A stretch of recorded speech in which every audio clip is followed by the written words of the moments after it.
I went to college orientation 2 days after I graduated, and I was like, I'm not going to college. And they get up on stage, like, yo, let's go 90 days to college or 60 days, something like that. And I wrote in my phone, I was like, I have 60 days to do whatever it takes to not go to college.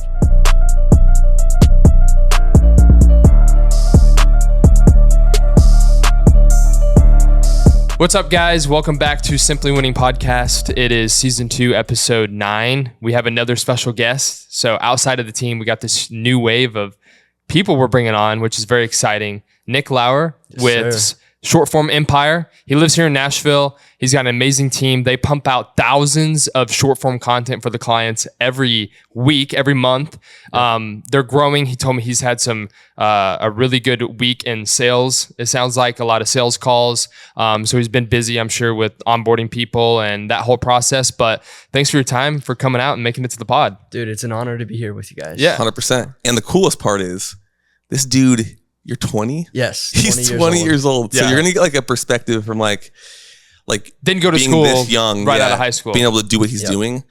It's just wild. It's a cool contrast because like obviously we're young and we feel young, but we're also like having like that years and years of doing this stuff, and we're getting to see people like you like start to do really cool things, and it's just awesome to see. So, 100%. Well, I look up to you guys, so I can't imagine when I'm your age what will be happening. you're going to be farther along. Yeah, probably. 7 years, bro. I know. Isn't that wild? Yo, why you say 7 years? Like it's like you're not 26. That's a almost. long time. That's about half his age. Wow. Yeah. Not that young. See, he calls me old, but Hunter might be a little older than me. I don't know if he's lying about his birthday or not. No, I'm kidding. No, but it's super cool. He actually came in a couple of weeks ago and visited the studio for the first time, which we've been meaning to like get connected before then. We've like followed each other on social media. I've seen him like grow, like just from his accounts and all the stuff he puts out personally, you know, because I'm sure that's obviously part of your lead magnet and the flow is like you put out your own stuff, which then brings in people and attracts them, and it proves that like we can do this for you, of course, which is a great thing. But he came in, and then that was literally the same time we're like, hey, let's ramp up the podcast. Yeah, actually, and it was like, yo, would you want to be on it? And he's like, heck yeah. So we lined up a date. And actually met him like randomly at the boxing gym. Oh, that's true. Yeah, for like 2 seconds. I guess that is true. I was going to a spar, I think, or whatever, something. But I saw him, and he was actually the guy that owns the gym was talking about you. Yeah. And you were doing content. He's like, yeah, you guys should meet. And then we kind of met, but it was like very... Well, we were like zoned in. That's when I went to watch you in film, spar, and yeah. he was just training. I don't think you were sparring, and he was in there doing his thing, and then we were focused on what you were doing. Yeah. And you were so gassed after the fight. Trying to get, knocked out. Trying to breathe. Yeah, it was tough. But so let's start from let's go back a few years. How did you even come up with the concept of this? And then you'll go into what you exactly do. I mean, how far back do you want to go?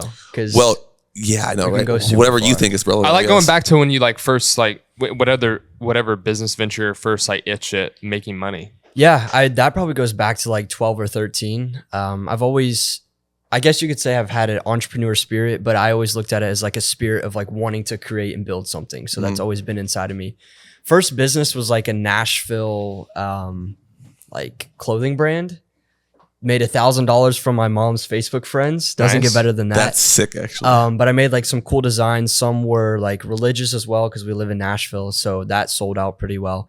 So I had t-shirts and stickers, made an Instagram account, and then got my mom to push it like crazy. Heck yeah. Lasted a few months, and then I just didn't know what I was doing. I tried to figure out Shopify and all that stuff at 12, 13, 14, one of those ages. But in regards to content, my whole life I've been creating videos. There's videos out there when I was using iMovie at 10 years old, trying to make trailers and stuff. Mm-hmm. And then I was doing stop motion with, Lego figures. So it's always been there. And then I kind of moved into making Stephen Curry edits when Stephen Curry was popping in 2016. So did you have a basketball channel or something? I did. Or, trick shot channel, Stephen Curry edit channel, all of the above. Crazy. That's funny. That's actually, you know what's weird? So I had that Christian t-shirt apparel business called Live for Faith. Okay. So I did what you did is that's how I made most of my money was just Facebook and friends. And then after church, I would post up outside and just sell them there. And I tried to set up e-commerce, but failed horribly. And I think looking back though, if I would have figured it out and knew how to do the Facebook ads and stuff, it would have crushed, but I just wasn't capable then. And like, I like how you said you have like a spirit or passion for like building and creating like businesses. I always felt like I had that, but I never had like a good example of someone to like help me get to the next step. And that's why we're so big on trying to give back, is like, if we would have had someone to basically really help us get going, I just wonder where we'd be at now. But a lot of the hard work and things you learn are from on your own. And it sounds like you kind of did the same thing. It's just like you were trying all these different things, stuff you knew you could do, make some money. So where did it lead to after that? Yeah. So for all the way up until 10th grade, I went to private school, which I loved. It was amazing. But in public schools, there's just so much more opportunities. Mm-hmm. So when COVID hit, I went to public school to do college and high school. Ironically, Nice. I did over a year, but when I was there for the 2 years, so junior and senior year, I just like met so many people, so many backgrounds, and like my mind just opened up. It was like, there's so much out here. So long story short, summer of my junior year was like the lowest point in my life. Diagnosed with the autoimmune disease, girlfriend at the time, we split up. So like my health was at its lowest, spiritual health, mindset, all that stuff, lost 30 pounds in a month, was throwing up all the time. Gosh. And, you know, losing 30 pounds at this size is not, Yeah. It's not No, much. We don't have a lot to lose. yeah, right. So that happened. And some people would say, you know, life wouldn't get better, but I just asked God, like, how can I use this for greater? So I basically just like locked in, and I was like, I'm at my lowest. Now's the time to like truly build myself. Now I'm, you know, what, 16, 17. So I still haven't like created myself, and even 20-year-olds don't at this time. So what I did, like you said, is I plugged into the right things. So podcasts like this, YouTube channels, coaches, courses, consulting, and I just wanted to be great. So going into my senior year of high school, I just went back to my natural inclination, which I think is huge for a lot of people. And I picked up the camera. And the camera at the time was my friend's camera that was like half broken. Like you could see a piece of the camera in the frame, and you'd have to like shake it to move it out of the way. But I picked that up and I started filming for my high school, the sports that was going on. Created an edit for the girls soccer team. They loved it. It's trash, but they loved it. And I loved it too. And what I loved about it was just like taking different pieces. So like videography and sound effects and action shots and transitions, and just like creating something that no one else can, because there's so many different variables to it. So I did that and they loved it. I kept doing it. And then it started to just blow up because of social media. Then the parents of the student athletes saw it and they're like, oh, I have a business. Yep. Can you do it for me? And then I figured out how to make money from it. And like my senior year of high school, just like the amount of opportunities I had was insane. I was skipped 10 days of high school to be in Spain for a crypto project I was doing the social media for. Like all this stuff was happening so fast. And I just saw a completely bigger world. So graduated high school and I was like, I went to college orientation 2 days after I graduated, and I was like, I'm not going to college. And they get up on stage, it's like, yo, let's go 90 days to college or 60 days, something like that. And I wrote in my phone, I was like, I have 60 days to do whatever it takes to not go to college. Like I'm not doing this at all. Man. And it was nothing against college. I just wanted to create something, build my own empire, as I say. So that whole summer I was like, all right, I got to figure this out. Like my parents, for the most part, are super traditional. They, you know, go to college, Nick, like do the normal route. I was like, I'm not doing it. So long story short, that summer I got an opportunity to film behind the scenes for a podcast here in Nashville. They had 3,000 subscribers, and I was like, yo, you guys should do short form content. And it was so new. They're like, what is short form content? It's like, you go through, do all that stuff. And I did it for them. They grew to 100,000 subs in like 90 days. And like, I was shocked. I've never seen any numbers like that. I've never grown any accounts. So what I did is I left them and I took all the money I had. I invested it into coaches, courses, consulting. And the day before college started, I dropped all my classes. And then from fall until winter, I just locked in, got my first client, more clients, and the rest is history. Dang. That's awesome. Yeah. But the thing is, you just said too, and this is like what I always talk about, you saw like the bigger world once you were able to like, you put yourself out there, you got that edit, and then people started seeing it in your local area. And that's like how I started with that stuff. And then you all of a sudden you're doing something for a coffee shop, you're doing something for a small business, whatever it is. And then you get the ball rolling and you get those opportunities like going to a crypto project, doing all that BTS stuff. And you see people that are doing huge things in the world. And I think that's the problem with a lot of the kids. Like people in your class probably had talent to do those things too, but they never saw that. Or they didn't 100%. believe in it, and they didn't put themselves out there to have those opportunities. And so they didn't just never see that world. Yeah. You don't see it, because once you see it, you can't unsee it. So now you're like, you know what I mean? Now you're Yeah. like, okay, I got to chase this thing. Yeah, I mean, it was hard for me because like Yeah. going from private school, a class of 20 kids to Mm-hmm. a class, not a school, a class of 600 was like, Yeah. it was so different for me. And I would say I was like kind of socially awkward. Like I didn't put myself out there. Mhm. So like being pushed into discomfort helped me grow and Mm-hmm. get myself out there. And like building off of what you said is like seeing just a whole different world. Well, what I did is I just like tapped into different mentors and reached out, which was like hard for me. I never Mm-hmm. did anything like that. And I remember I was filming with one of my mentors, like a mini podcast. I could barely even talk at the time. Like I was Yeah. so nervous. And he said something. He looked at me. He actually has the same first and last name as me, which is a whole nother story. That's super cool. But he lived with Jake Paul and helped build their empire. And he looked at me. He's What's like, his name? Nick Lauer. Same name. Oh, that's okay. Yeah. Yeah. Yeah. Yeah. Okay, cool. I was wondering if this was the same guy that I know. It's OG Team 10 Days. So it's a while ago. I'm going to look up on Instagram while we're doing this. Yeah. So I reached out to him. He's like one of the biggest reasons where I am today because he just like mentored me through the process. But he looked at me and he's like, when I was at Jake's place and I saw the operations and I saw the just like the deals and the systems, he's like, my mind just opened up. And I remember it's on video. I looked at him when he said that and like my mind was just like visualizing it. Yeah. But like also like manifesting, like I can be there someday too. And from there, I just like locked in. I was like, I got to take as many risks as possible. Yeah, and that's why we have like these guys that want to come shadow us. Is like people are like, well, why would they? You know, they're not working. You're not like sitting down with them for like all day for like 3 days teaching them. And I'm like, just them coming down, learning a little bit that when we have time to chat with them, but like just seeing the operation, seeing the 2 studios, seeing the business partners, seeing the team and like what we're actually doing day in and day out and working hard. Like it just opens up your mind and knowing the possibilities of like what's out there, something that you can do. Maybe it's on your own. Maybe it's eventually coming to work with us of like, hey, I want to be a part of this movement or whatever.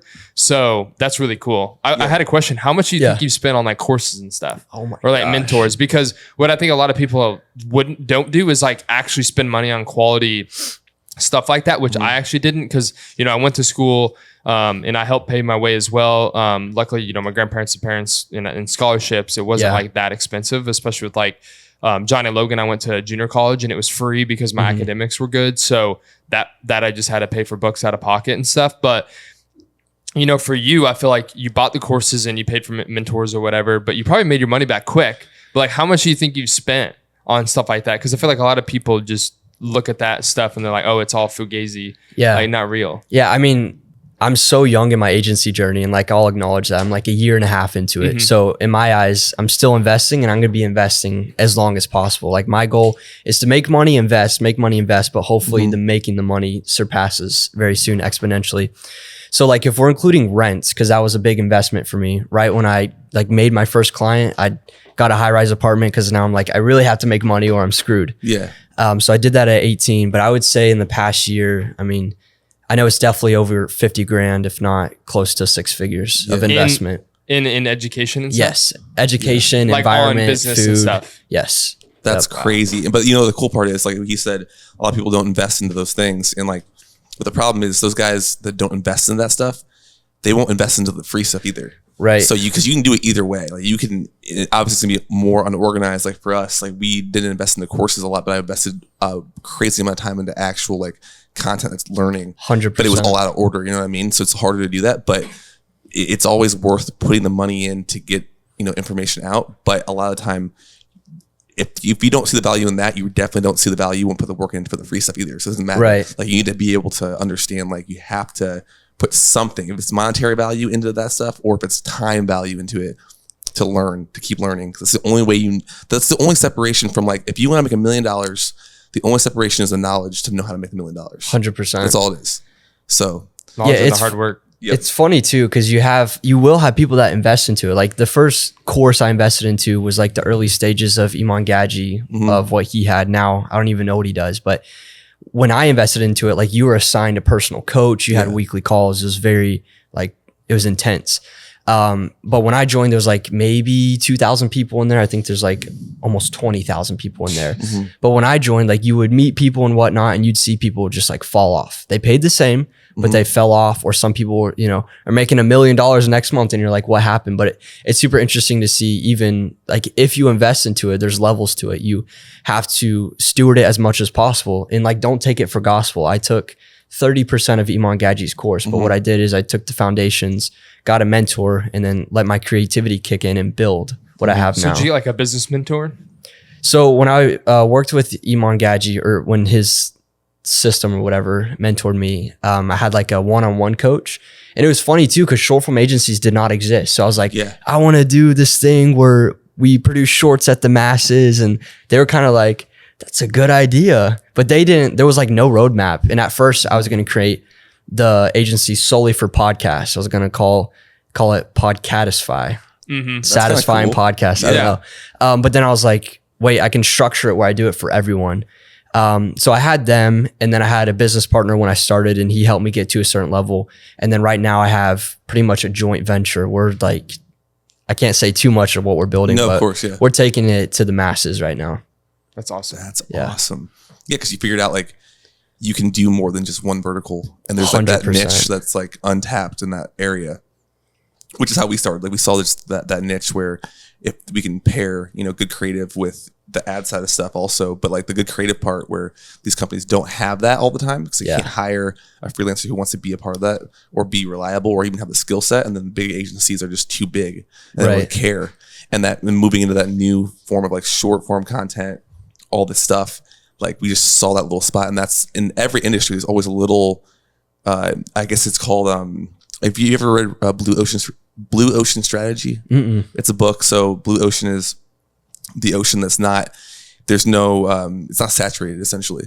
And then there's a red ocean that's very saturated. And those are the spots where a lot of people go to. Like here, our number one question is whenever I talk to somebody new or somebody's like, hey, what do you do for a living? I'll explain it to them. They're like, oh, so you guys do music videos and all that stuff in Nashville. I'm like, no, that would be the number one way to not grow 100%. Is to go, why would we go and compete with these people who have been doing it for years? And that's their thing. Like there's no reason to do that. There's always that blue ocean where you can figure that out in an industry that you love, like what you're doing. And it's the way to go. But that's a good book. Patrick Bet-David always says, read that book. And it's solid. You guys are genius too for doing the paid media. Like, I don't know if that's something I'll tap into for a while, but like what I found with my short form agency is, I mean, we service a lot of people, but a lot of people, for the most part, if they have a really good budget to invest in social media, they want like everything right there. So like, for example, I have a client right now, he pays pretty decent money every single month just for organic strategy, but now he's building a coaching service. And I'm like, we have the systems and operations. So if you want to have like a paid funnel under us, like we'll start to offer that too. But I think it's like genius for you guys, because the last thing, even as business owners, you don't want to have a guy over here doing content and then paid media and all that stuff. So I think like for a business owner or agency owner to try to solve that puzzle of having all the value under there without biting off too much, like that's how you win. And there's other people that have done it. There's been like Chamber Media, which that guy sold it for a good amount of money, and he had a huge team and they did a lot of successful stuff. There was like other companies here in Nashville, but like our intention at the beginning was just creating content. And then eventually, our partners now, but Michael and Tyler, they had their team doing all the ads. And then we basically tested it. It's like, hey, let's just create an LLC. Let's just pitch people the new business name and what we offer, which is all the creative you need to make successful ad campaigns. And then once that creative's made, then our team runs and manages it all. And we just got on sales calls and it was like easy to sell. Like obviously it came down to price, like can they afford it or not? Or are they willing to see that investment? And we just saw the rate at which people were wanting that package and like, or not even the package, just the company and what we offered. And then we just went all in. It's like, why not merge everything together, keep it under one house and just offer all that. It's great. It's thinking like logically, like if you're a company, or if you're a person and you can make everything, if you're going to somebody and everything's just easier, no matter what it is, it's just easy. All you have to do is have the idea and then it's all organized and set out for you and it's just executed. That's like the best case scenario. And how can you say no to that? Especially if you have like a portfolio of wins before that and you can see what they've done. Like and I would like for you to explain like for you, what you guys provide. I know it's a lot of things, but like talk about how you help them video ideas to they film it to your team cuts it up and delivers it. Like, what does that look like? So that way if people want to use you or whatever, what does short form Empire do exactly for a client? Like, hey, here's what we do. Yeah, well, I say this first and foremost, short form empire, what separates us apart from everyone, and I honestly don't pay attention to anyone else, just stay in our lane, is we like to make the content as personal as possible. So you see a lot of content out there and it's like random B-roll footage or like pop-ups and it like just doesn't make sense. What I like to do is add that layer of credibility and personality of like, hey, if Hunter's talking about squatting because he's a fitness coach, like send us a video of you squatting and we'll implement that. Instead of using some random clip that exactly might be on like 10 other videos out there in the world. Yeah, exactly. So that's our foundation is personalization and authenticity because you should be authentic in your content. So with that said, our services, I mean, like I said, we serve anyone pretty much with a personal brand. At the end of the day, we help with editing, different styles, different levels. You guys probably saw my most recent video. Like if we want things popping up and like you're transforming into this and that, like we can make that happen. So we help with editing. We also help with ideation because there's so many people. I would say 5% of the market out there is making content and 95% isn't. Yep. So I captured the 5%, but I'm like, there's a bigger market over here. So how do you appeal to the 95%? Well, a lot of people have a lot to say. They just don't know how to say it or what to say. So what we do is we help them with ideation, and there's so many different facets with that, whether it's like hook templates that we have or chat GPT prompts or doing an interview and just extracting that value. So that's one of the biggest value add is helping them say and how to say it. So ideation is one. In-person filming, we do that to an extent. That's something we're really tapping into and trying to because right now it's probably you're more like really high-end paying clients, correct? Yes, yeah.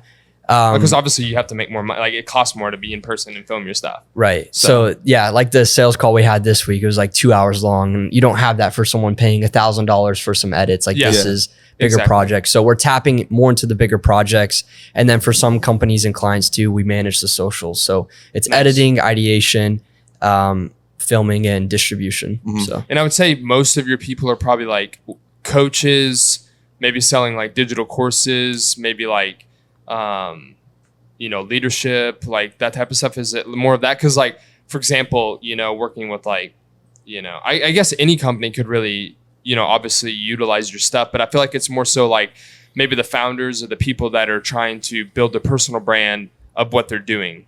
Like who's like your main people that you work with? Yeah, I mean, so it's interesting. Like I've been blessed to see the market of short form and short form agencies from the very start.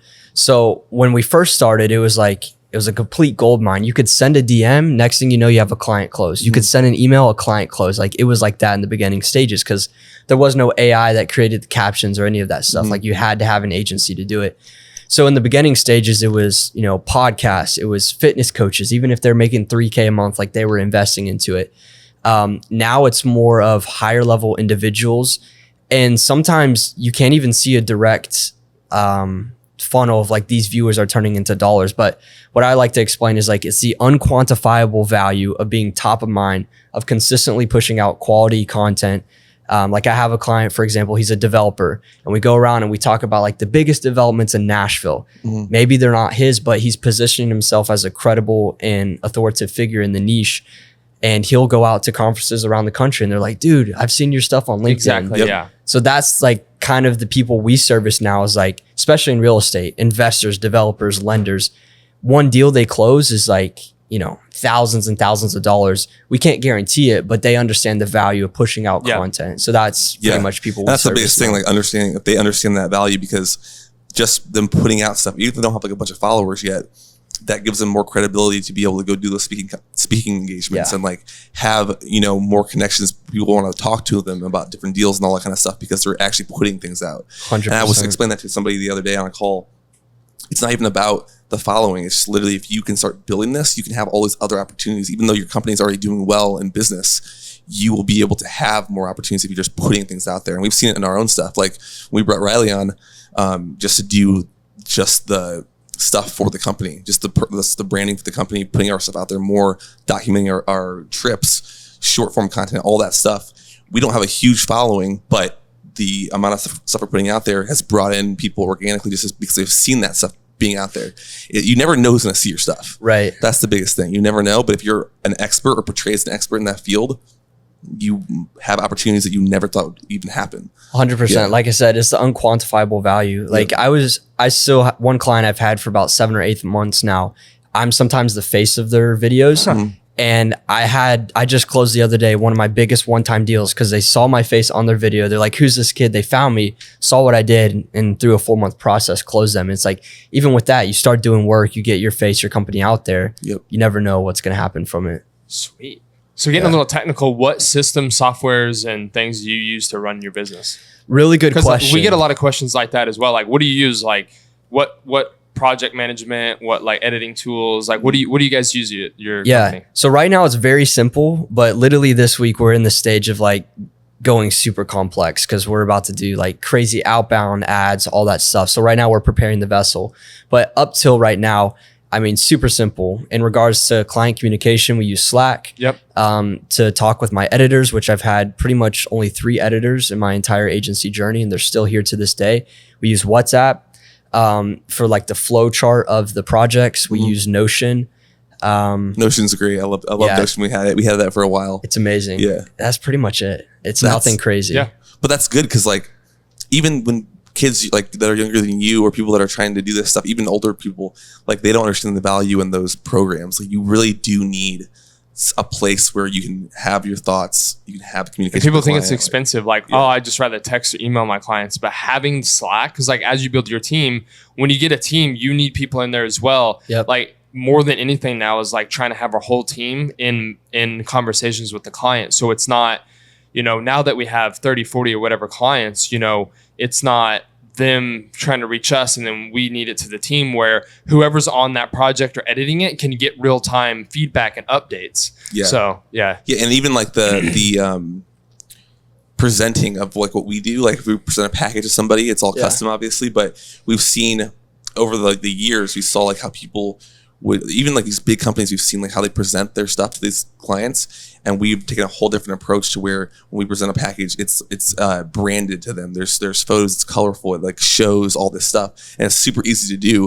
It's like the little details where a lot of people will send over like a Google Doc or something with like the proposal, and it's just very, very boring. It has all the bullet points, all the information, but we have all the same information, but it's presented in a different way. Yeah. And it's a very interesting way of going about stuff, but you learn those things after like trial and error, years and years. But yeah, what I think is really important too, that a lot of people need to understand, especially as an agency owner, like some people think the space is oversaturated, or people that have used agency services have like a bad taste in their mouth. But what people need to understand is whether you do outbound or you get inbound, the first text you send is like, they're going to start perceiving how your agency is, who you are, how your operations are from there. So if you send an outbound message of like, yo, what's up?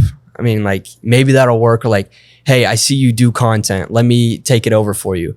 Like that's a very surface level approach. Whereas like giving them free resources or, pointing out something that'll help them or like directing them somewhere else, like they're going to perceive you from that inbound or outbound or referral. And then from your sales calls, they're getting more of a taste of like how your agency operates. And then from the onboarding, like you need to make sure every checkpoint from the very beginning is super clean, personal, and authentic. Or, if you lose them in the process, it's churn rate. Yeah, I would say too, like it's saturated in the agency space, but it's saturated with so many agencies that don't really do much, or they don't really care, or they're just there for like to make money. And it's very, very unsaturated for the companies that are actually about it and really trying to make the client grow and actually care about them and all that stuff. So if you approach it from that perspective, it's a way different experience. And that's what we've done. Like we've had to do that because we've seen these agencies who really don't care. When we've had so many stories of, like you said, like they have a bad taste in their mouth because they got burned for X amount of money in an agency that they thought was going to be amazing. Or it's portrayed online as a great agency, and then you realize you dig a little deeper into it and it's like really not good. 100%. So Drive Social, I'm talking about you. But no, it's true. It's true though. Yeah. And we at Short Form Empire, we don't really have a guarantee, but what we say is like if we don't 2 to 5x your ROI, we'll fire ourselves in 90 days. It's that simple. And they're like, what do you mean you'll fire yourselves? We're like, we don't want to be an anchor to you and drag you along. So if what we're doing, you do not feel great with it, it does not make sense, after 90 days, we're out. We'll do everything we can to help you win. But that helps us show like we're as committed to you as you are to us. Yeah, you have to be, man, because that's just how it goes. Have you had a client be like, when are you firing yourself? No, never. Never. It's interesting with content agencies, like specifically just short form, is, I hate to say it, you'll have some clients just pay and then you never hear from them. And I'm like, yo, where are you at? Like, let's get this going. Cause I want them to win. It's not about the money for me. I want to get their story, their value out there. So you'll see that a lot in like my niche specifically. Like some people will pay and then just disappear. And it's like, yo, however, we're trying to like negate that with new systems. But yeah, if anything, that's the issue we have is we get money and then they just dip. no, that is true. Actually, it's funny because sometimes we'll send a client and like, they're just not active. And they're like, guys, like we're trying to help you. Like, Yeah, it's like, gave why us is this money, taking like, so long? yeah. Like we have a 'Cause- client, we had to move back a month like to start because we couldn't get a hold of anyone to go film. Yeah. Like we were already supposed to go film. I messaged in Slack and on emails and it was just kind of like crickets. Cause I think like the owners and everything, like they're so busy in the day to day, their under team I don't think it really realized like, Yeah. hey, we got to set up a time to come film. So now we're just looking at May, which is like, you know, we expected that money. So we're just like moving that back because we didn't, well, some of the things happened, but anyways, yeah, it's just Yeah. examples like that. It's just how it goes sometimes. Yeah. And But if you don't get that, you know, taken care of, then it can come back on you. exactly. Like, they're like, That's what I oh, was you didn't gonna do this. say. I'm like, well, you didn't, you know, like, but you can't fight with them like that because they don't, there's no, I mean, The they're, client will just, yeah, they're paying you. So it's like, It's tough. like it's just funky energy and you don't want that Yeah. at all. Yeah. Yeah. It's like, well, hey, I paid you, but we didn't get anything done. It's like, yeah, because I've been trying. And they're like, well, I'm not getting anything out of this. I'm going to be done. Yeah. Whereas like Yeah. you want to make sure they're getting their value because then it's going to be harder for them to leave. Mhm. Because if we're making them like for the ads, like if we're making all this creative and then they're making a bunch of money, is like, what are they going to do? Do it themselves? No. Because like it's our ad account. Your ads are going to be turned off if you're not working with us. Because like Right. our system will move out. And then if all the creative, like who's going to replace us? So you want to be irreplaceable to your client, basically. 100%. So you're young, obviously. So this might actually be a little bit more impactful for a lot of people that watch us. But like, what is like some advice you'd say to a younger guy who's wanting to do something? Maybe not even in this industry, but like they want to get into working for themselves. They want to be an entrepreneur. They want to figure out, you know, the kind of the way. What's like some general advice? Like, hey, this is what I did. This is kind of how it works, because we've had a bunch of people. We have a guy here today who he's been here for the past few days, but he's young. He's 18 years old and wants to get into. He doesn't know what he wants to do yet. He knows he wants to work for himself. He might want to be involved in sales, but he's not sure the steps, because there is nobody when you're young or you're in high school. Like your teachers aren't teaching you how to do this stuff, Right. and really the only way to do it is, you know, you talk to somebody who's done it, or you figure it out yourself. So what's like some basic advice? Some of the elements that have got you to where you're at now.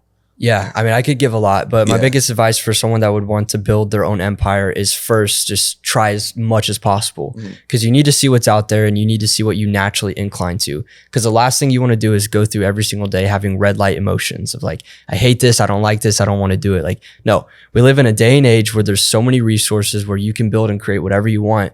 So see what you do like, incline to it. If it makes sense, figure out how to monetize it, invest into it. But I would say before that, like mindset is huge, especially if you want to be an entrepreneur. I would say you guys know it's like so time consuming. It's probably one of the hardest quote unquote jobs out there. So you have to, I don't want to say master mindset, but you need to have a strong mindset and a mindset that wants to win, that wants to grow, and will understand the fact that you're going to like lose some, but that's part of the growth. And I mean, we have our phases. Like I just came out of like a really long rut. I mean, yes, I have an agency. It's been very profitable, but I still go through ruts too, and like maybe miss the gym for a week. So like understanding that like, yo, you're human, like that's part of life, but as long as you keep getting up and being 1% better, I mean, you just can't lose that way. Yeah. I think it's also like having a positive mindset overall. Yeah. You have to have that, because there are going to be wins, there are going to be losses, but like it's almost like there's like no other option if you're trying to do what you're trying to do. You have to just go into it with like, hey, either I'm going to fail at this and I'm going to keep going, or it doesn't really matter. Like I'm doing this thing. There's not really a plan B to this stuff. Because a lot of people will go in like, well, we'll try this, but if it doesn't work, I have, you know, my job on the side I'm going to go back to. Like, no, like if you really want this life, like you have to just dive into it and trust it'll work. Like that's like the best. It's a hardcore way to look at it, but it's really the only option. And if you look at all the successful people that are hyper successful, they have all the same mindset. And really, it's like, it might be a very, like, the advice they have might vary a little bit, but it's all the exact same, like, answer. Like, we've talked to past 3 people who said the exact same thing you said. It's like, you have to have the mindset first. You have to have the willingness to go out and learn. Yeah, and you'll have to do things that just normal people get to do, but you just don't get to do. Like you have to sacrifice. There's a level of sacrifice it takes to go where you want to go. You know, you could do a little bit of sacrifice and then be comfortable in your business journey. But as soon as the market pivots, or maybe you go through that rut and then you're not continually kind of growing, then, because most small businesses fail. I feel like this new online space, there's a lot of young people that are finding money, but then I'm excited, it's not exciting, but it's like going to be interesting to see what happens in the next 5-10 years with like the digital space. Like, it's so easy to make money right now. I wonder if some of these people, like how they're going to, a lot of them won't turn out, but it's like building that solid foundation in a team like you're doing, like what we're doing. Like, you have to have legit clients, a legit team to like keep taking care of business and keep going up, because like we were talking about yesterday, the percentage of small businesses that don't ever make it is astounding. Yeah. But you know, that comes down to a lot of things. A lot of people just think like, I'll provide a service and my business is going to grow. No, or a product, because like, one, you have to be smart with your finances. Like, you can't go blow all your money. You can't be spending all of it and living like paycheck to paycheck within your clients. So it's like, you know, and then your personal finances. If I truly believe that if, you know, you got to have like, if you're going to run a business, you have to have your personal finances right, because it will affect how you run your business. Because you'll be like forced to make deals or take things that you don't need, or put your team in a position because you personally got to make that money to then take care of your crap. Whereas like, get your personal stuff right, and then, you know, you can kind of make sure you're making smart decisions on both ends. Yeah. It's like a gambling addict, you know, I think also too, like no, I'm saying like a real gambling addict, or like someone who does drugs, they'll like go to extremes to do things. So they might do something in their business, or like take money out, or do stuff that they shouldn't, take care of some personal stuff they got to do, where you can't have that. So you got to get like, you got to have your mindset right, have your heart right, your spiritual right, you know, all that stuff. Yeah. I mean, and a big thing too, when you're young, like you'll get into this because you see it online, like the glamorous aspect of it, or like, hey, I can make a bunch of money. I can go out to the club and buy a whatever. And that's not what it is. Like, if you want to be, like, yeah, you can make some money and go out and do that stuff. But if you want to really be like the longevity portion of it, that's what you want to do for the rest of your life. Like, you're going to go through a lot of hell to even get to a spot where you can start getting on a podcast and talking about this stuff. Yeah. Like, it's not a glamorous situation. And I was thinking the other day, like, money is so hard to come by. I think like now, once you start making money, you realize it's easier to make money. But then like, when you really think about it, money's very valuable, and to just go blow it on stupid stuff is so not worth it. No, it's so not, because you're literally just like, yeah, certain experiences and things are great because that's why you work hard to enjoy it. But I'm talking like, there's a lot of people who just like are blowing it on a lot of stuff, and it's like, bro, yeah, you're making good money, but like, it's so hard to make money. Like, use it for good, use it for something else. Yeah, you know. Well, yeah, go ahead. I was just gonna say, I think that's very important to like going into business. Is like, what is your true motive? Mm-hmm. Is it temporary satisfaction or delayed gratification? Like, I've been blessed to mentor quite a few younger individuals doing what I do. And like, the way that I teach and approach things is like, hey, like, I'm still growing, I'm still learning. Like, the things that I buy, I don't value like the crazy flashy cars and stuff. Will I have one day? Possibly, but it's not necessarily something I value. It's just a byproduct of my hard work. But some of these guys going into it, they're like, I'm going to get rich. I'm going to start flexing on all my friends. I'm like, that type of energy and that type of intention is you're going to result in that same thing. Like, yes, it might happen quick. And yeah, I even teach these guys, I'm like, please don't look at me as a guru, because like, I'm still learning and growing. Like, if you perceive that, like, you're looking at me wrong. And if you are listening to these quote unquote gurus, like, you need to chill out, because they have made it and now they're able to leverage what they made to help you guys grow, but they're also using their assets to funnel you to their stuff. And it's just like, like I said, like the funky energy. Oh yeah, no, totally. I mean, I've seen it so many times where like we'll have the watches now, like but we didn't buy it for that purpose. Right, we didn't even know it was going to happen like this. You know what I mean? Yeah. And like, we were talking to a young kid the other day, and he's young, and he said, like, if you have a nice watch, you know, when you walk into a room, people know you make money. And I'm like, that's the wrong way to look at it. Right. The people who actually have watches and they have wealthy stuff, because they didn't buy it. Yeah, the it people that you want to talk to. Yeah, it's like, oh, when I wear this watch, I walk in the room, people are gonna look at me different. No, bro. Like, most of the time, people are gonna think it's cool, but the amount of people who really don't care about watches is like, more people don't care about watches than do. So it's like, they don't even know how much that is, what it costs. Like, they really don't care. It's more like, again, you're personal. Yeah, you like watches. It's a byproduct of your hard work.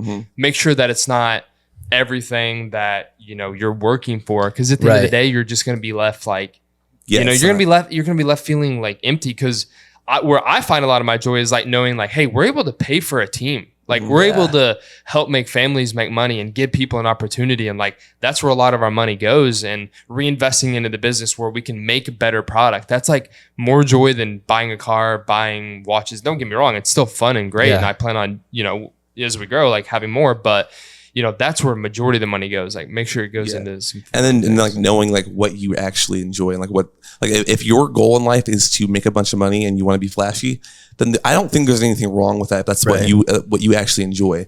But if it's not that, but you're chasing that because you want to look like a certain way for how people are online, or you want to look a certain way for your friends or whatever, then it's just not the way to go, and you will mess up because it's definitely. I think people can just tell. Yeah, people can tell. Everybody can tell. It's the whole thing. That's the same concept that goes back to if agencies are just there for the money, the client can tell. And you might not be able to tell in the first week, but the first month, first 2 months, 3 months, they're going to tell eventually. It will show, and then you will be out of a job, and you'll have to start back again and again and again.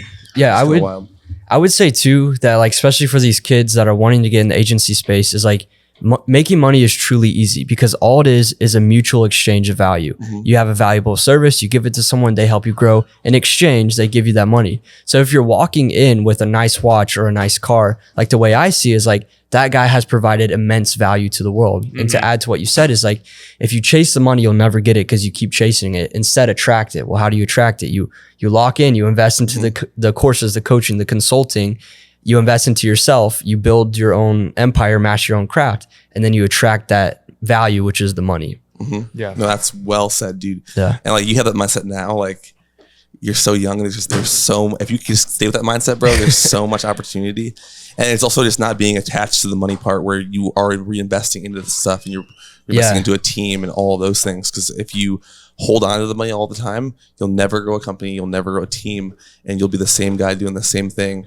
You might evolve on the way up there, but you'll never do that next level. And it's all about what you want to. Some people don't want to build a team. Right. But like for me, it's like all in. Like if we're gonna do it, then let's just go for the whole thing. Well, multiply your money. I mean, there's the story in the Bible of like the guy who literally just stuck it in the ground, didn't do anything with it. Like he was like you did bad, bro. Like and then the ones that made money, they got rewarded for it. They went out and like multiplied it. And I think that's what there's so many actually like examples outside even the money thing, but like multiplying in the Bible of like multiplying food, multiplying this, or making something out of nothing, and the hard work that goes into it. That's actually a really good story because that goes back to like everything that's happening, even like now with like the regular jobs and people. Like when he hid his 2 shekels or whatever it was, 2 talents actually underneath the ground, and he came back. He was like, "Yeah, I still have this. Like I saved it. Look what I did."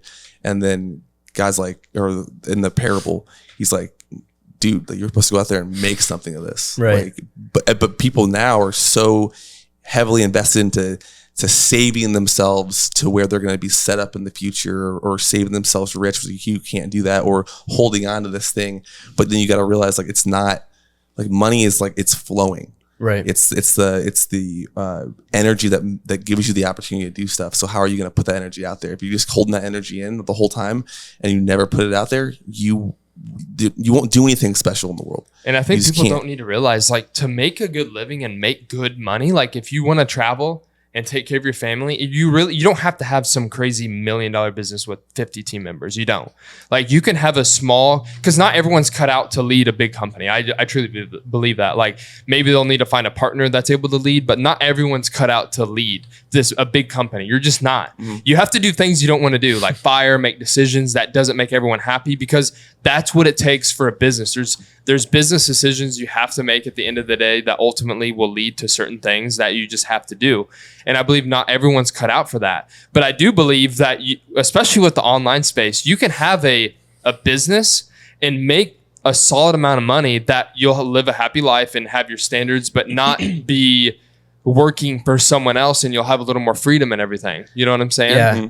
Like I said, I mean, I wish I grasped the concept earlier. I know I'm still so young, but like if you can just live a life and work a career of you love the day to day, although it's hard, but you enjoy the process, like you just don't lose. Like maybe what you value is making 100K a year with your business, bringing home, 60K, but you have that freedom to, hop on a podcast during the day or travel to Europe. Like it's very important to figure out what you value and just align with it. And if you go through life like that, would you guys agree that it's easier to, okay, if you have two guys, one or girl or whatever, you have two people, one's trying to get to $1 million a year in business and they're super fixated on like, I'm going to do whatever it takes to get to that $1 million a year in business. Mm-hmm.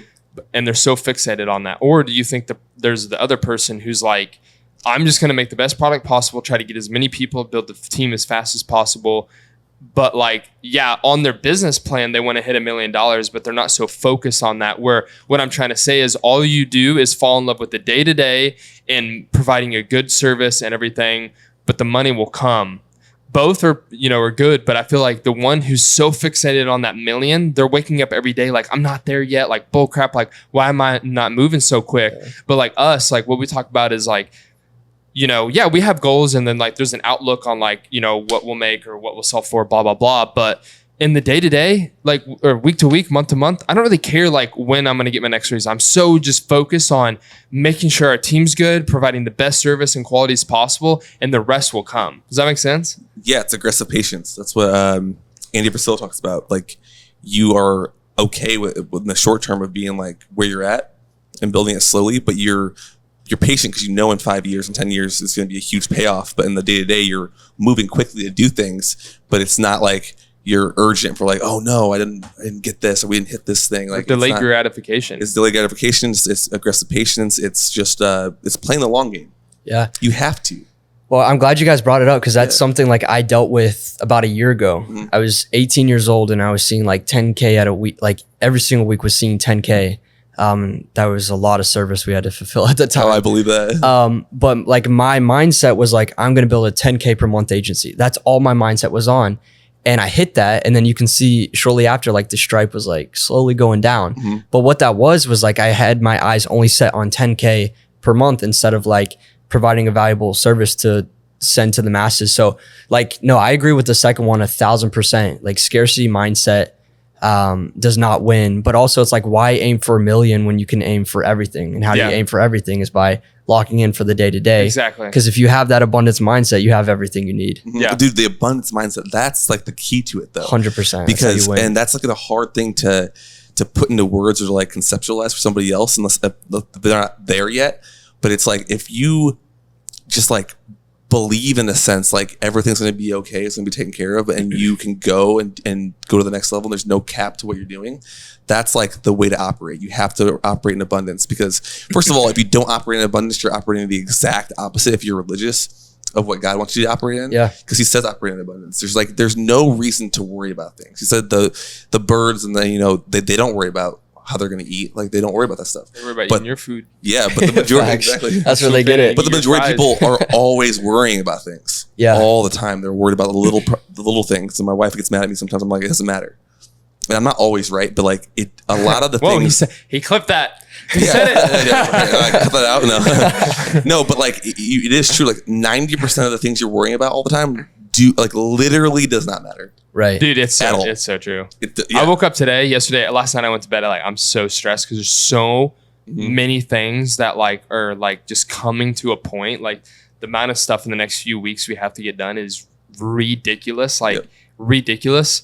And this morning I woke up and I was walking out with my coffee that I made, and I'm like, I don't care what comes my way today. I'm just going to destroy it. Like no stress. I'm not going to let it bother me at all. I had a client call me about something that was like an issue, super calm on the phone. And they were a little like uptight at first, but then like they were like super chill at the end because I didn't like show on the phone. I was stressed. I was just chill. I'm like, we're going to have to figure it out. Here's what we're going to do to make it happen. Blah, blah, blah, XYZ. And like, we're late on something a little bit. Well, we're crushing it and you already love the content. Let us just make sure it's going to be great and we'll get the rest done as soon as possible. Just like if it's already happened, so you can't fix what happened in the past. So just like, how can we move forward? How can we fix it for you? Whether it's making a tiny adjustment or we're just going to push this back that, instead of getting ahead on this thing, let's just take care of what's maybe we're a little behind on. And then we'll go back to that. Just always trying to adjust, but not letting it freaking stress you out. Cause it will like just go into everything else, It's also interesting. I don't know if you have this mindset or not, but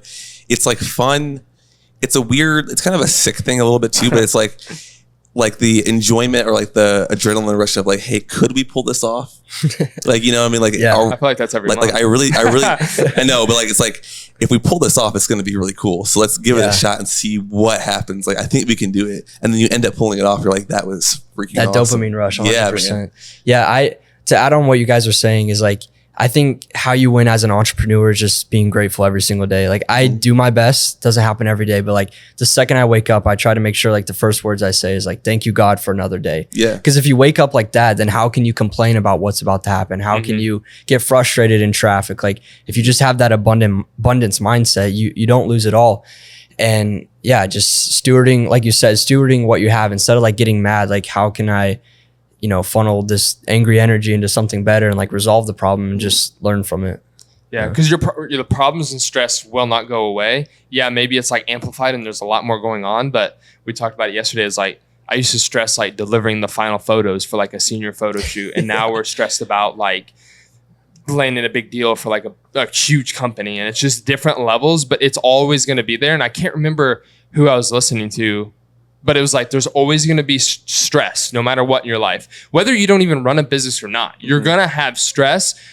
You cannot get rid of stress. All you can do is figure out how to manage it properly. So then you can be successful and be a professional at what you do. You have to be a professional in what you do, but you have to learn to manage the stress that comes your way and that's in your life, because everyone will have it. Like stress will come and go in different areas, but like whether it's financial stress, whether you're in a season of like, holy crap, like personally I'm in debt, or like, or personally, like I've just like, my family's sick or I've lost loved ones. Like that is stress that comes on you. You have to learn how to manage it and go through that. Yep. Well, the biggest separation between people that are very successful and people that aren't is the amount of stress you can handle. And that's like, it's like stress tolerance. Yeah, it's a stress tolerance. And like the people that can handle it, I mean, Trump talked about this. A bunch of successful people have talked about this, where they've had friends that could have been successful and they couldn't handle the stress. And the people that weren't as skilled or whatever it was, but they could handle a high level of stress, they were successful, because it's just a combination of all that stuff. And but going back to the professional thing, like, and I don't know, it doesn't matter what you think about Andrew Tate, whatever you think about him, but he does say a few really awesome things for business, and he's obviously done something right because he's very successful. But he talks about being a professional.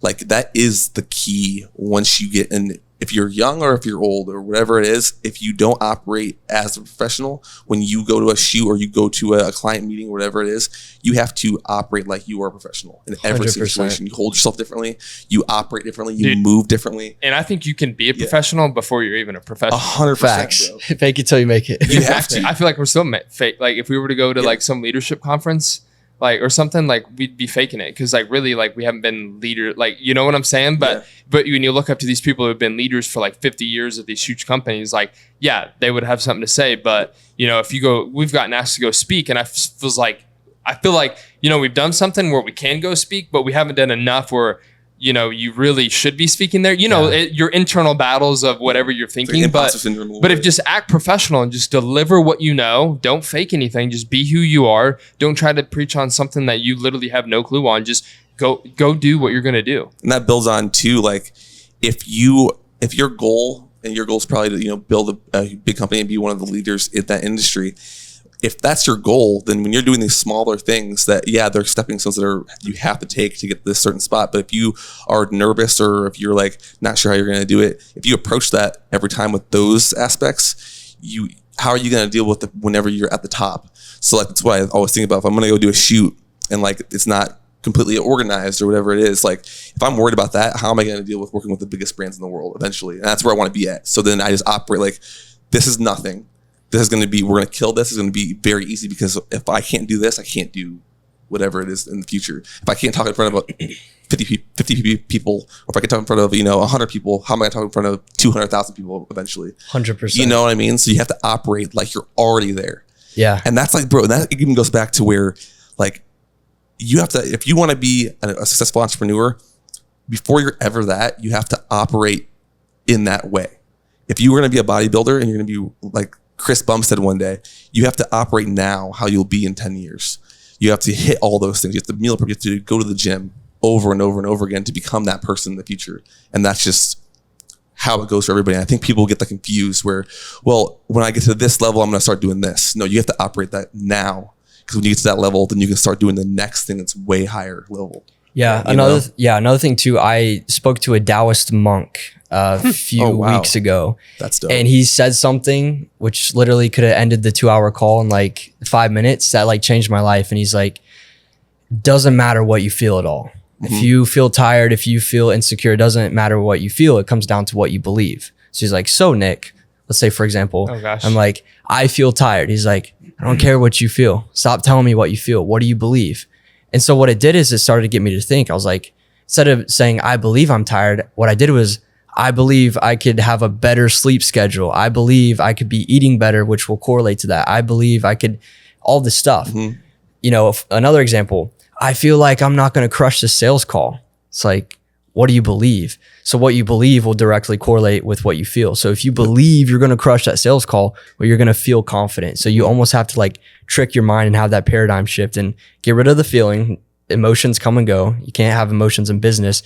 And like build that belief system. 100%, dude. And that, I mean, it goes back, and obviously not everybody who watches this is religious, but like if you operate in fear, and all fear is just those things where you feel a certain way, you don't feel confident, you don't feel like whatever. It's a lie. Fear is a liar, and it's always a liar. It's never like, it's when it comes to this stuff. Obviously, you could need to be afraid of like if you're gonna hop off a cliff, like that's a good fear. But like the general sense of this stuff, like if you're operating in that sense, it comes across in everything you do. Right. So if you don't operate in that, you're gonna feel a certain way, but your feelings literally don't mean a thing. Right. They don't mean anything. It's just a chemical in your brain that's making you feel a certain way. And that's what it comes down to, bro. Like it really is that. So yeah. Well, I two things. One, like it's scientifically proven that fear and gratitude can't coexist at the same time. So true. Yeah. And I think back to when I was at my lowest, when I lost 30 pounds, was throwing up all the time. Like you literally could put your fingers around my arm. Like probably, oh my gosh, it was awful. And if I sat there and said, I feel like I'm, at my lowest, or I feel like I'm not going to be great, I wouldn't be where I am today. I had to plug into the right sources, which the main one was God, and say, I believe I'm going to turn this grave into a garden. I believe I'm going to make it. And like, I'm still trying to there's so many levels to that, but just adopting that mindset. Yeah. So how does that, are you still battling that, or is that over? Like, how does that work? Yeah. So I still have the autoimmune disease. It's suppressed to an extent. Okay. So like I take infusions, which every 2 weeks, which suppresses it. I honestly don't have any more issues with it. And I believe, especially with gut, like mindset directly correlates with it. So this is funny. When I went through that rut a few months ago, my stomach started acting up.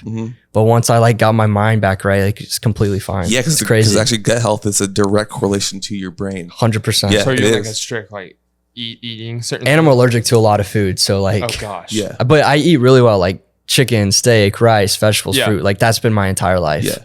But you're not a victim of that. That's the thing too. Like that's a whole nother conversation. If you can go into 2 hours of this, but oh, I'm sick. Like my body's that I can't do these things. But bro, I've talked to so many people that have said that, dude, and I can't even and they didn't have it as bad as you did. I'm very uncompassionate for that stuff because you can either operate with it or you don't operate. Like, what's your option? You don't have an option. It's like, oh, I grew up this way. It's like, so who gives a shit? There's people. The timepiece trading guy yesterday, the Music City timepiece. He grew up.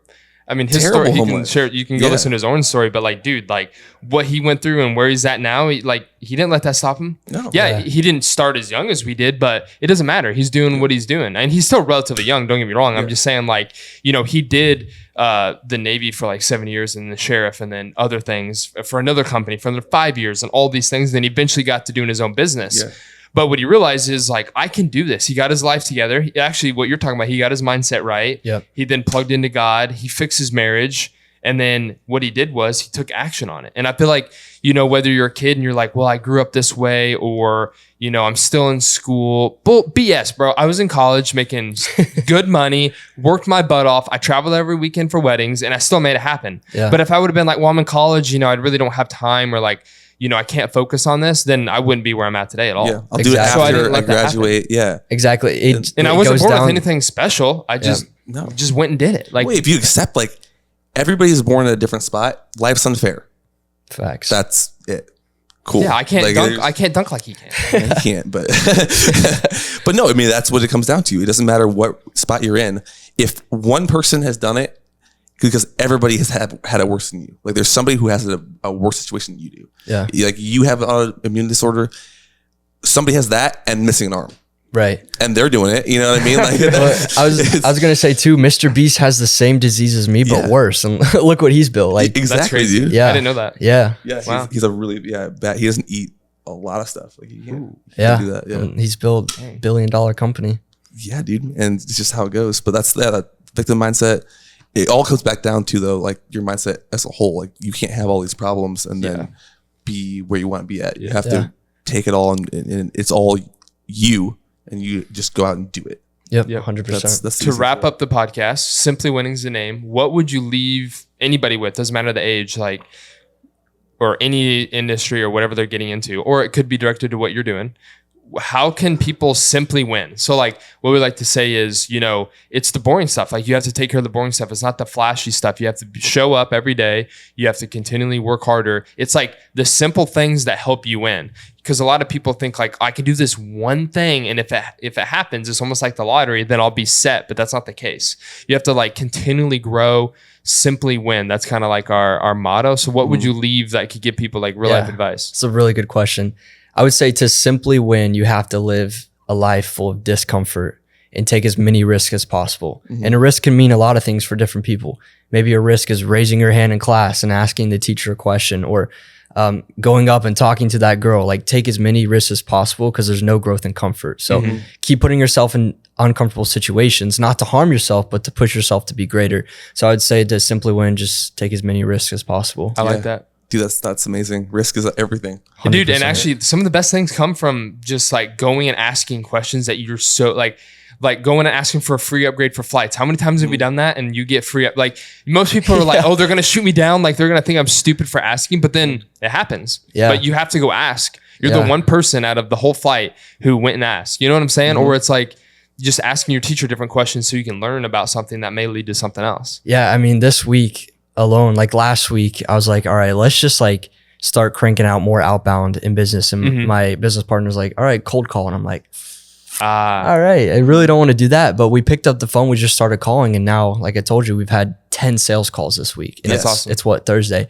So it's like, for me, I did not want to do that. And I was like hoping, please do not answer the phone. Don't answer. And then the answer, and I'm like, oh no. But like taking that risk and getting uncomfortable, you're planting those seeds. And now then you realize you're not going to die after you did it. You know what I mean? A lot of people think it's game over after that. It's like, no, it's just another human. It's just how it goes. You know what's really interesting? I thought of this the other day, and I know I'm dragging it a little bit. No, you're good. Is a lot of people will do things that are temporary satisfaction to feel good right then and there, and then they feel terrible later. But if you do delay gratification, you feel awful now, but you feel amazing later. And I was thinking of that. I was like, dang, it's crazy how that works. Bro, I mean, it plays back into when people start businesses. They have all these things set up first, all the easy things that are flashy and that make you feel good. And then you're gonna have to get to the hard stuff eventually, but they don't ever do that. Right. And then all of a sudden they don't have a business anymore because they didn't do those things that actually took the effort to do that stuff, because it doesn't feel good at first, but it feels so good after you did all the hard stuff. I think the best feeling after a long work week and you're driving home and say it's a Friday night or whatever it is, and you know you put in the work, there's nothing better than that feeling. Yeah. Like it's amazing. But it's because it's delayed gratification all the way up, and then all of a sudden it feels amazing to do that. Yeah. So. Dude, appreciate you taking the time this to was come an on the honor. podcast. Dude, it fires me up seeing Season 2 young, is a fire season. dude, seeing young dudes doing stuff is like, it just like makes me fired up. It's 100%. awesome. Yeah. It's an Keep it honor. up, bro. Yep. Yeah. Dude, thank you for coming on. Yeah. Appreciate you guys. Sweet, man. Yep. All right, let's go. See you guys later. Peace. See you guys.